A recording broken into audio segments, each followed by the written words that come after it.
Welcome back. Now, in a surprise move, the Bank of Japan raised rates today. Its benchmark interest rate is around 0.25% from its previous range of 0 to 0.1%. This is the highest rates have been since 2007. And joining me to unpack what this move means for Japan's economy is Chief Economist at RMB, Isaah Mhlanga. Thank you so much for your time, Isaah. Now, for a long time, we've known Japan for its ultra-loose monetary policy, really raising rates at this time after it's gone against the grain in a time of pervasive monetary policy tightening. Just first lay the table for us on why Japan's monetary policy has been ultra loose for the longest time. Look, it has been struggling to fight deflation, not inflation, which means its prices were super low or even negative for a very long time. With the COVID that came, the supply side disruption that we saw with the Russia-Ukraine war, all of that reversed. We saw Japan's inflation rising above 2%, about 2.2%.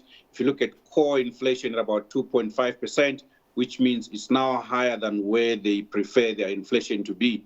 So while other central banks globally are starting to cut interest rates, Japan is moving in the opposite direction, hiking interest rate to control its inflation.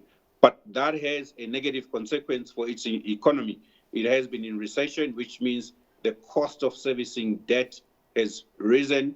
It's going to be quite painful for Japanese consumers, which would mean that we should expect a tight or low economic growth in the months ahead. Well, I mean, just actually zooming in on the inflation picture, you talk about how they've been battling with deflation for a while, but now we have seen inflation going above 2%. What does that picture look like? Is it enough? And also, is there enough demand behind that rise in inflation? Look, a lot of the drivers of the inflation are supply side, which means they're not demand driven. Okay. With higher interest rate now, that chokes the consumer. But also, it's a consideration that the markets are making as far as other global central banks are concerned.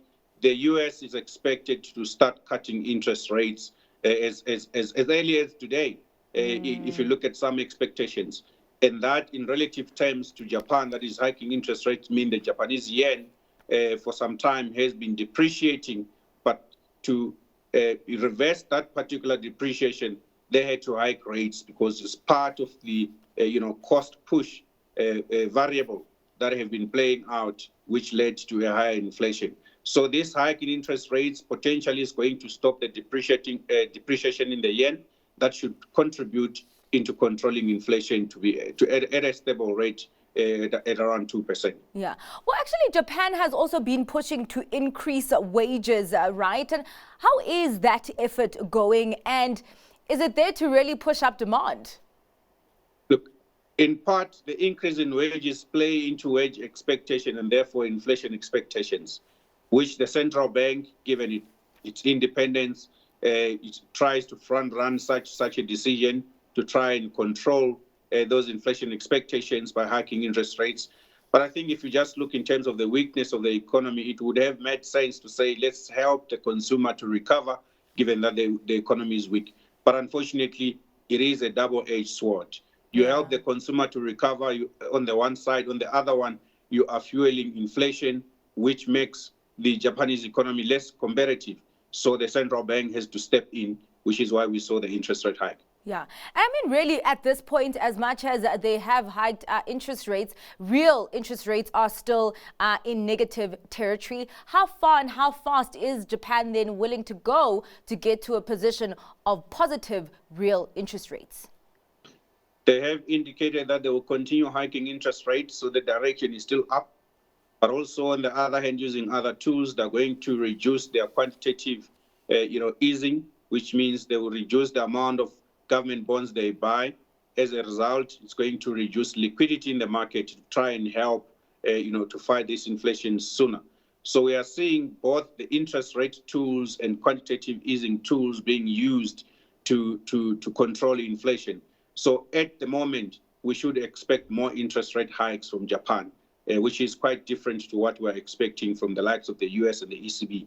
So we are seeing a divergence as far as monetary policy outlook is concerned. All right. Well, thank you so much for your time and really just giving us insights into a market that we never really talk about there as we see this very important development. Isaah, thank you so much for your time. That was Isaah Mhlanga from RMB.